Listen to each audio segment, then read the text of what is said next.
نرم بیرون گناه دار بخش، هر جرم که کردم مرا لله بخش.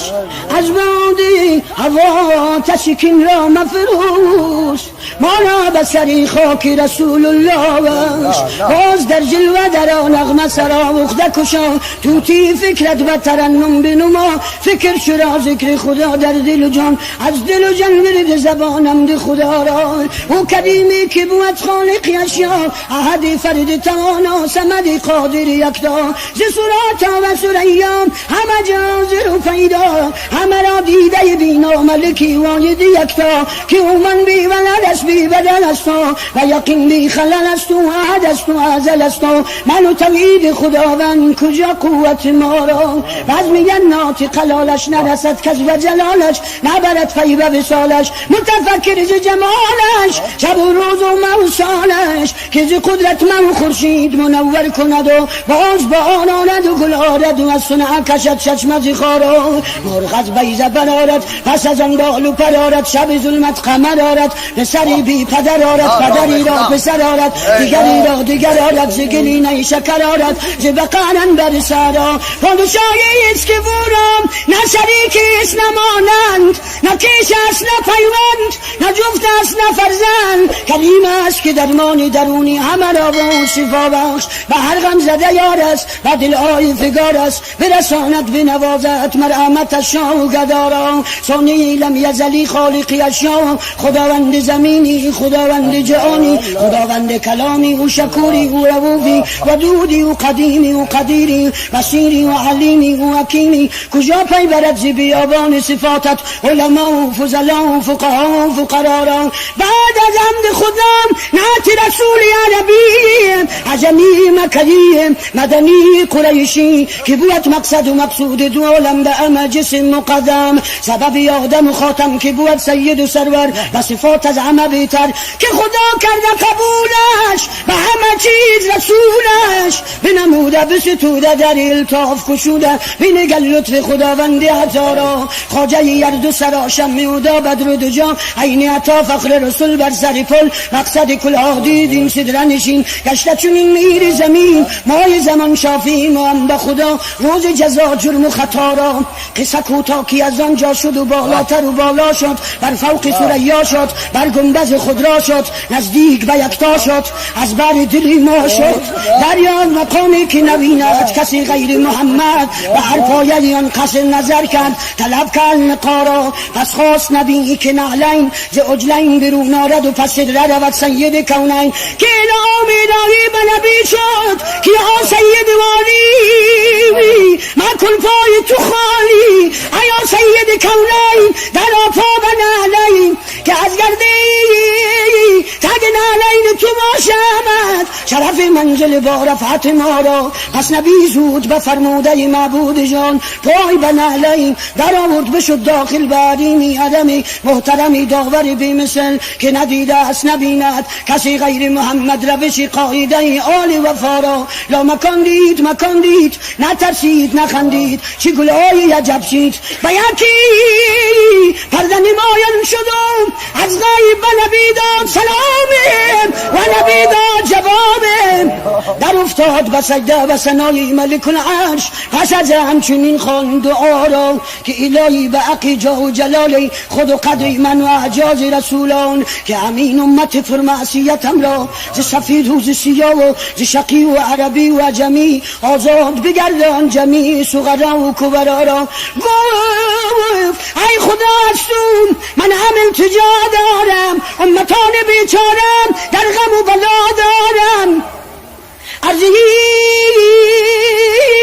گناهکاران باشه شما دارم، پیش یزدتی ذاتت دست بر دعا دارم. تا گناه ایشان را از کرم ببخشایی، حق بیان چنین فرمود جرم جمله بخشیدم. رحمتم بود بی حد سوی شفقتت دیدم، رو به جرم ایشان را خاطری تو بخشیدم. سلس جمله دیگر را وعد آی غفرانی، که الهی به حقی جاه و جلال خودم قدر من و اعجاز رسولان، که امین امت فرمعصیتم را ز سفید و ز سیاه و ز شقی و عربی و عجمی آزاد بگردم. بودن جمیع سغرا و کبرارام. بعد از آن حضرت عزت ز سری لطف و عنایت و نبی مژده رحمت برسانید. محمد شد و خوشحال سر از سجده برآورد، نظر کرد چنین لطف خدا را. ای عاشقان عارض زیبای مصطفی، دلدادگان قامت بالای مصطفی، دارید دوش و گوش که دارم حکایتی از خرقه شریف محمد روایتی. نام ستوده شیء لولاک میبرم، در عالمی نیاز بر افلاک میبرم. آن سیدی که عالم و آدم تو وید روست، حق میکند بر روز جزا هرچی میل روست. محبوب بی مثال خداوند بی نشان، معشوق بی نظیر شهنشاه لامکان، سردار کائنات سر و سروری امم، سرچشمه حیات دل و دلبری امم. روزی برای نور دو چشمان خیش گفت، از لعل یابدار دوری یارزو بسفت. ای دختری یفیفه و نوری دو دیدم، ناشنا و مید دلی داغ دیدم. امشب به آرزوی دلی الفت آشنا، باشد به خاطرم هوسی صحبت شما. یک لحظه صحبتی که بود خالی از ریا، مخصوص بر رضای خداوند کبریا. بهتر بود ز طاعت چندین هزار سال، در بارگاه خالق بی مثل و بی مثال. خیر النساء چو از پدریم مهربان خیش، بشنید این سخن به دلی رازدان خیش. گفتا بیا تو دیده من فرش پای تو، خواهم رضای خاطر تو از خدای تو. صد نکته لطیف در اینجا نیفته است، حق بر زبان یافز شیراز گفته است. سری در حقوقی محبت سرای ما، عشاق را دو دیده کشد ابتلای ما. می پروریم دشمن و ما می کشیم دوست، کس را مجال نیست و چون و چرای ما. رازیست بین عاشق و معشوق در حیات، زان رازها یکیست حروفی مقطعات. وقتی که آرزوی پدر را بیبی شنید، دل در میان سینه آینه‌اش تپید. رخساری ارغوانی و زرد و زار شد، آیز دل کشید دو چشمش کوار شد. بارانیش شسته روان شد ز دیدنش، ظاهر نشان فقر و ز رنگ پریدش. رنجور زان دیدنی تر بود انتظار، کامد بخوانم صاحب شمشان و ذوالفقار. چون دید حال نوری دو چشمان مصطفی، گفتا سرم فدای تو بادا چنین چرا.